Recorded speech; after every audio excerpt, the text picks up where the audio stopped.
Market లో invest చేసి మీ డబ్బులు డబుల్ చేసుకోవాలనుకుంటున్నారా? సుందరరామిరెడ్డి గారి లైవ్ సెమినార్ కి అటెండ్ అవ్వండి.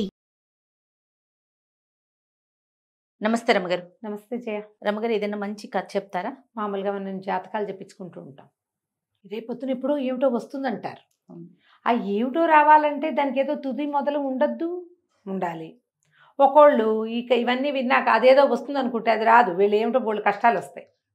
బోల్డ్ కష్టాల తర్వాత సుఖం ఉందని మనం నమ్ముతామా జయ? ఎవరికి కష్టం వచ్చిందో వాడు రేపొద్దున నేను సుఖపడతానని నమ్మడు, వాడు ఏడ్చుకుంటూ ఉంటాడు. మన బట్టి బయట కూర్చున్న వాళ్ళు ఏం చెప్తాము? ఇవన్నీ శాశ్వతం కాదు, కొన్ని రోజులు కష్టపడు, ఈ కష్టం పోతుంది, మళ్ళీ చూస్తాడు, సుఖం వస్తుంది, జీవితం పడుగుపేక బోల్డ్ కబుర్లు చెప్తాం మనం. కానీ ఎవడు అనుభవిస్తాడో వాడికి మండిపోతుంటుంది. వీళ్ళు బోల్డ్ కబుర్లు చెప్తున్నారు వీళ్ళు, అలా అనిపిస్తుంది కదా. మనం కూడా ఏదైనా ఇబ్బందులు ఇరుక్కున్నాం అనుకో, నిన్నటిదాకా పాఠం చెప్తాం మనం వాళ్ళకి, మన దగ్గరికి వచ్చేసరికి మనకు ఆ ఫీలింగ్ రాదు. తమాషా కథ అలాంటిది అనమాట ఇది.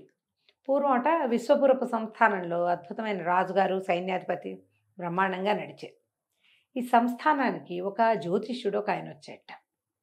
ఆయన ప్రతి వాళ్ళకి చేయి చుట్టం పూసకూర్చున్నట్టు చెప్పేటవే, ఎంత బాగానో చెప్పేట.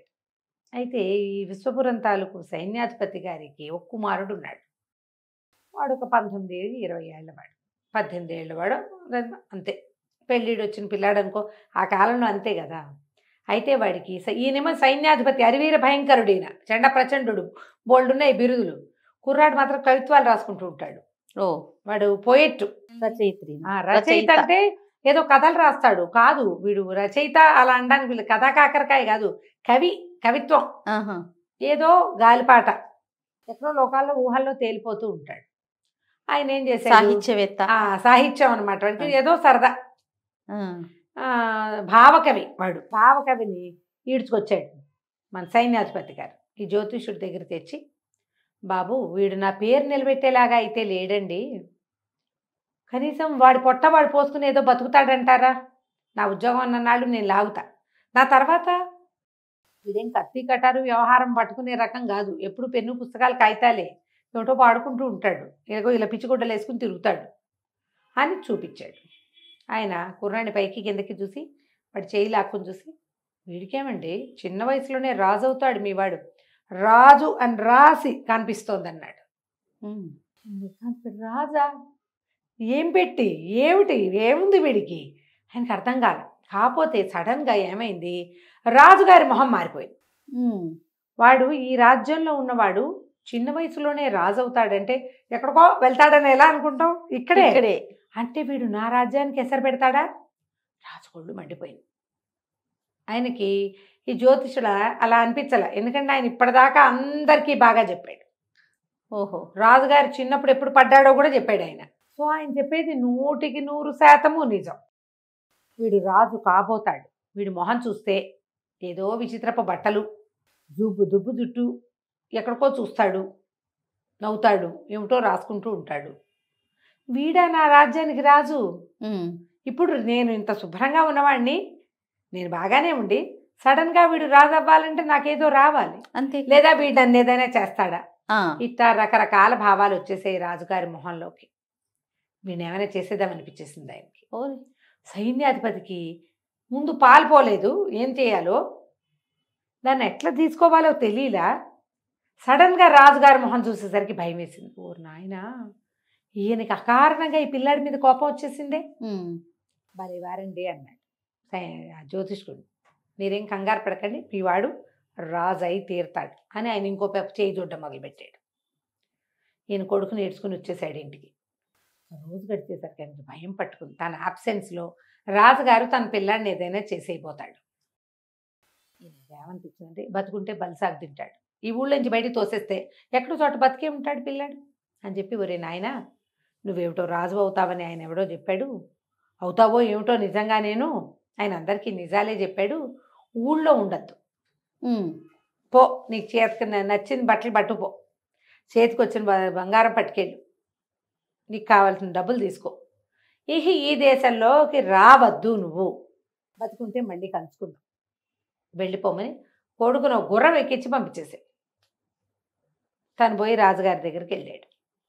వెళ్ళి, అయ్యా మా అబ్బాయి రాజు అవుతాడని చెప్పాడండి, జ్యోతిష్యుడు, తమరు విన్నారు కదా, ఎటు పోయి ఎటు వచ్చి వాడి వల్ల రాజ్యానికి ఏ అసలు వస్తుందో తెలియదు. అందుకని మా వాడిని దేశ బహిష్కారం చేసి పారేశానండి. ఓవేళ వాడు ఊళ్ళోకి గనక వస్తే మృత్యుదండన విధించమని కాగితం రాసి పెట్టే ఆఫీసులో. వాడు ఊళ్ళోకి వచ్చాడంటే వాడు మెడ ఉత్తరిచ్చేద్దాం. ముందైతే పంపించేసే బయటికి. నా వల్ల కానీ నా కొడుకు వల్ల కానీ మీకు ఏదైనా జరిగితే నేను భరించలేను. వాడు నా కొడుకైనా కానీ. అందుకని నేను పుత్రవాంఛని చంపుకుని పిల్లని పంపేశానండి అన్నాడు. రాజుగారు సంతోషించాడు. బాగానే ఉంది, మంచిదేగా. సైన్యాధిపతి ఎంత గొప్పవాడు. ఈ పంపించబడిన కుర్రాడి పేరు ప్రేమదత్తు. వాడు పోయాడు బయటికి. వాడికి ఏమిటి రూపాయి సంపాదన, డబ్బులు సంపాదించుకుందాం, మనం తినాలి, రేపేలాగా ఎల్లుండేలాగా ఈ వ్యవహారాలు వాడికి ఏం లేవు. ఆ డబ్బులు ఉన్న నాళ్ళు తినేశాడు. డబ్బులు అయిపోయినాయి. వాళ్ళు ఎవరో మీ గుర్రం ఇవ్వండి, మాకు కొన్ని రోజులు అన్నం పెడతామంటే గుర్రం ఇచ్చేసాడు. అయిపోయింది. గుర్రం డబ్బు అయిపోయింది. ఇక వీడు పుస్తకము మిగిలినాయి. కొన్నాళ్ళకి తిండి లేక వాడికి ఆ పుస్తకం మీద ధ్యాస కూడా పోయింది. నీకు 4 వేళ్ళు లోపలికి వెళ్తుంటే భావాలు కవిత్వాలును. అవును, అవేమీ లేవు. కడుపు కాలిపోతుంది. భావ కవిత్వం ఎక్కడి చూస్తుంది? భావాలు కవిత్వాలు ఏమి ఉండవు. ఇక ఆయనకి కొన్నాళ్ళకి మనుషుల్ని చూస్తే వాడికి విసుగు పుట్టే పరిస్థితి వచ్చింది వాడికి. పాపం తండ్రి నమ్మాడు జోస్యాన్ని, వీడు మాత్రం నమ్మల. నాకెక్కడి నుంచి వస్తుంది రాజ్యం? చివరికి నాకు అన్నానికి కూడా గతిలేని స్థితి వచ్చిందే. కవిత్వం అన్న కూడా విరక్తి పుట్టింది. ఓ ఊళ్ళో ఒక రోజంతా తిరిగాడు. వాడికి తిండి పుట్టలే. ఎటాగో పడి నడుస్తూ అడవిలోకి వెళ్ళిపోయాడు. ఏదో కాయా కసరు దొరుకుతుంటే ఏమీ దొరకలా. ఆ అడవిలో ఒక పూరి గుడిసింది. వీడు పోయి ఆ గుడిసె వాకిట్లో పడ్డాడు. పడేసరికల్లా ఆ గుడిసెలో ఒక ముసలమ్మ, ఓ పిల్ల ఉన్నారు. వాళ్ళు వీడిని చూశారు. అయ్యో ఎవడో పడిపోయాడు, ఏమిటో చూద్దామని దబదబా వేయవటలకు వచ్చారు. ఇప్పుడు ఏదో బక్క చిక్కిపోయి ఎండు నక్కలాగా ఉన్నాడు వాడు. తిండి తిప్పలేవు చాలా రోజులుగా. పాపం ఏదో నలకంత తింటే ఇట్లా సరిపోతుంది. 20 ఏళ్ల పిల్లాడికి బాగా కావద్దు పుష్టిగా ఏమీ లేదు. సరే వాళ్ళు ఏం చేశారు, కాస్త నీళ్ళేవో తెచ్చి మొహాన్ పోసి లేవదీసి ఇంట్లోకి తీసుకుపోయి కాస్త శైత్యోపచారాలు లాంటివి ఏమిటో 1-2 చేసి కాస్త వేడిగా ఏదో తాగడానికి ఇచ్చి అన్నం పెట్టారు. ముందు తెలిసింది. ఎక్కడ అన్నాడు, ఎక్కడో ఉన్నావులే నాయన, పర్వాలేదు అని ఉంచుకున్నారు. 4 రోజులు 5 రోజులు 6 రోజులు గడిచేసరికి 2 పూట్ల అన్నం వంటబట్టి కాస్త అటు ఇటు తిరుగుతూ బాగానే ఉన్నాడు. ఈ అమ్మాయి అన్నది, ఏ ఊరు మీరు ఏమిటి అంటే, అదేదో ఊరు, నాకెవరు లేరు, మా తండ్రి నన్ను తోసేసాడు బయటికి, నేను ఊర్లు పట్టుకుని తిరుగుతున్నాను, నా దగ్గర ఏమీ లేదు, పరమ దరిద్రుడిని నేను. ఇదివరకు కవిత్వం రాసేవాడిని, ఇప్పుడు కూడా నా వల్ల ఏం కాదంటే, ఇప్పుడు నువ్వు కవిత్వం రాయటానికి ఇక్కడ ఏముంది, నన్ను ఇంత అనాకారిని నన్ను చూస్తే నీకేం కవిత్వం వస్తుంది అంది అమ్మాయి. కుర్రాడు అన్నాడు, అయ్యో ప్రేమదత్తుడు, నీ కవిత్వానికి అందం ఎందుకు, నువ్వు ఎంత మంచిదానివి, కాదేది కవితకు అనర్హం, అది వేరే కదా, నీ అంత సౌందర్యం చాలా పెద్దది, నీది చాలా గొప్పది. ఎందుకంటే వారం నుంచి ఈ తిండి లేక చచ్చేందుకు సిద్ధంగా ఉన్నవాడిని నన్ను నువ్వు కాబట్టి కదా లోపల తీసుకొచ్చి అన్నం పెట్టావు. అక్కడ బోళ్ళు అందగత్తలున్నాయి, అవేవి అన్నం పెట్టలేదుగా నాకు, నువ్వు కదా నాకు అన్నం పెట్టింది, నీలాంటి అంత సౌందర్యం ఎవరికి ఉండదు అని ఆవిడ తాలూకు అంత సౌందర్యం మీద బోళ్ళు పాటలు రాశాడు. ఓకే, 4 వేళ్ళు నోట్లోకి వెళ్తున్నాయి హాయిగా. పిల్ల సిగ్గుపడింది. నేను అనాకారిది అన్నది. ఏం కాదు, నువ్వు అనాకారివి కాదు, నువ్వు సామాన్యంగా ఉన్నావు, అనాకారివి ఏం కాదు, నిన్ను చూస్తే ఎందుకు రాదు, నీ నవ్వు, నీ మాట, నీ ప్రీతి, నువ్వు ఎంత గొప్పదానివి, అన్ని పాటలు అయినాయి.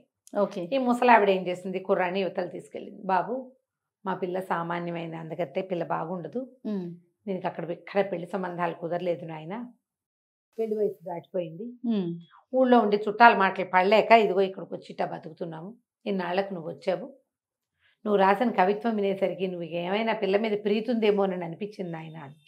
ఎందుకు లేదంటే నాకు చాలా ప్రీతి ఉంది, నేను పరమదరిద్రుణ్ణి, నాకెవరిస్తారు పిల్లని, మీ అమ్మాయికి ఏముంది, చక్కని చుక్క మంచిది, దాన్ని ఎవరైనా ఎగరేసిపోతారు, నాలాంటి వాడికి ఎవరు పిల్లనివ్వరండి అన్నాడు. ఎందుకు ఇవ్వరు నాయన, మేము ఇస్తాం మా పిల్లని అన్నది ముస్లాం. ఇటు తెల్లబోయాడు. అదేమిటి అంత మంచి అమ్మాయిని నా బోటి వాడికి ఇస్తారా, దేశదిమ్మరికి అని. ఏదో లేనాయన, ఎవరో ఒకళ్ళు మగపిల్లవాడు కావాలి, మా పిల్లకి తోడు కావాలి అంటే, నేను పరమ దరిద్రుండండి, నా దగ్గర ఏమీ లేదు అన్నాడు. ఏమీ లేకపోయినా మాకు పర్వాలేదు అన్నారు వాళ్ళు. వీడు అమ్మాయిని అడిగాడు. అమ్మాయిని అడిగితే అమ్మాయింది, ఇంత అనాకారి దాన్ని నన్ను చేసుకుంటానంటున్నావు నువ్వు అంటే, మరి నేను దరిద్రుడిగా నన్ను చేసుకుంటానన్నావుగా నువ్వు అన్నాడు.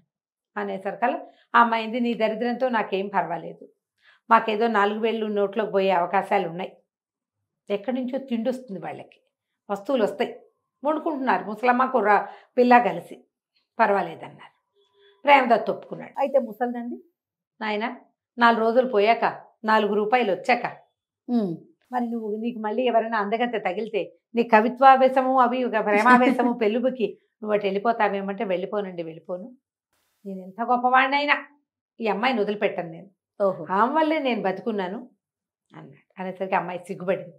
సరే మనం పెళ్లి చేసుకుందామా అయితే? సరే రేపొద్దునే మన పెళ్ళి అన్నారు. బాగానే ఉంది. తెల్లవారి సరకాలు తాషా మార్బాలు మోగినాయి చుట్టూతా నుంచి. ఓ పెద్ద ఏనుగంబారి వచ్చింది. ఓ 25-30 పల్లకీలు వచ్చినాయి. ఓ 100-150 రథాలు, ఓ 25-30 గుర్రాలు వచ్చినాయి. మొత్తానికి ఓ 150 మంది వచ్చారు. రాగానే వీడు చూస్తూనే ఉన్నాడు ప్రేమదత్తుడు ఏం జరుగుతుందో. పెద్ద పందిరేశారు, రకరకాల జనాలు, రకరకాల సంబారాలు దించారు. ఓ 4 పోయి ఆ లోపలున్న ఆ పిల్ల బాగుండలేదు, సామాన్యంగా ఉందిగా, ఆ పిల్లనికి నెత్తికి నూనె పెట్టి తలంటి పోసేశారు. ప్రేమదత్తుడికి స్నానం చేయించేశారు. పట్టకు పెళ్ళి అన్నారు. వచ్చాక పీటల మీద కూర్చున్నాక బాబు మీ గోత్రనామాలు చెప్పండి అని రాసుకున్నారు. తర్వాత గోత్రనామాలు చెప్తే ఏముంది, ఈ పెళ్లి కూతురులో కూర్చునున్న పిల్ల ఆ దేశపు రాజుగారి కూతురు. ఆ వచ్చింది ఏనుగంబారి మీద వచ్చినాయన రాజుగారే పిల్ల పెళ్ళికి వచ్చాడు. ఓహో, అంటే మొత్తం భూమి ఆకాశాలు ఏకం చేసి పెద్ద గోలు చేసి పెళ్లి చేశారు. అప్పుడు అసలు సంగతి తెలుసుకున్నాడు ప్రేమదత్. ఈ అమ్మాయి రాజుగారి అమ్మాయి. ఆ పిల్ల పుటకే సామాన్యమైన అందగత్తె, అదేం పెద్ద బాగుండదు, సామాన్యంగా ఉంటుంది. పెళ్లి సంబంధాలు రాలా. ఒకవేళ వచ్చిన వాళ్ళైనా రాజుగారికి ఒకే కూతురు, రాజ్యం కోసం వస్తున్నారు. ఈ పిల్ల 2 ప్రశ్నలు వేసి ఈ అమ్మాయిని చూడగానే వాళ్ళ మొహాలు వెలక్కపోవటంతో వీడికి నేను నచ్చలేదు, నేను వీడిని చేసుకోను. అప్పుడు ఎవరికి నచ్చుతుంది?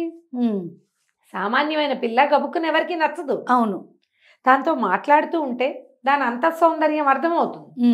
ఈ అమ్మాయి ఏమంది, అందుకని నాన్న ఇలా నీ పొలం కాదు, నీ రాజ్యం కోసం పెళ్లి చేసుకునే వాళ్ళు వద్దు, నా కోసమే నన్ను చేసుకునే వాళ్ళు కావాలి. ఎవరైనా దొరుకుతారేమో చూద్దాం. ఊరు బయట ఓ గుడిసేసి నన్ను వదిలిపెట్టు, సామాన్యంగా నేను బతుకుతా. ఎవరైనా నా మొహం చూసి నా గుణం చూసి వస్తే గనక వాడు ఎవరినైనా సరే నేను పెళ్లి చేసుకుంటా. వాడే నీ రాజ్యానికి రాజు. ఓహో, నీకు వద్దనుకో, నాకు పిల్లాడు పుట్టాక పిల్లాడికి ఇచ్చుకో రాజ్యం. నా భర్త నేను నా రాజుగారి అమ్మాయి అల్లుడుగా మా దారిని మేము ఉంటాం. రాజు ఒప్పుకున్నాడు. లోపల అంతఃపురంలో ఉండే ఒక ముసలి దాదినిచ్చి రాజకుమార్తెను తెచ్చి ఊరు చివర పెట్టారు. నెల వారం సరుకులు వచ్చేవి, వీళ్ళు అన్నం వండుకుని తినేవాళ్ళు. వీర ఎవరెవరో వచ్చారు, ఎవరు అమ్మాయిని దృష్టిని ఆకర్షించలే. ఈ వాకిట్లో పడిపోయిన ప్రేమదత్తుడికి నీళ్ళు పోసి అన్నం పెట్టి వాడి మనసు గెలుచుకుంది అమ్మాయి. ఝామని పెళ్ళయింది. ఈ అబ్బాయిని ఎవరు ఏమిటి కనుక్కుంటే సైన్యాధిపతి గారి కుమారుడు.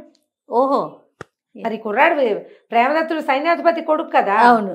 దాంతో వీళ్ళందరి గోత్రాలు బాగుంది, క్షత్రియులు, మనకు కావాల్సిందే, వీడెవడో దారిపోయేవాడు కాదు.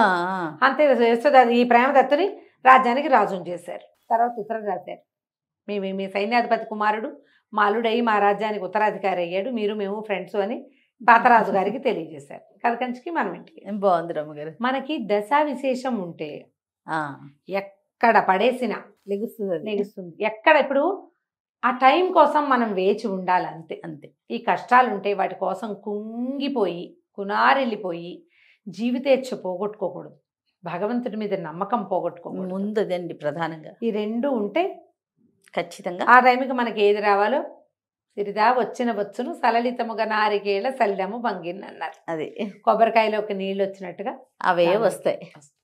నమస్తే.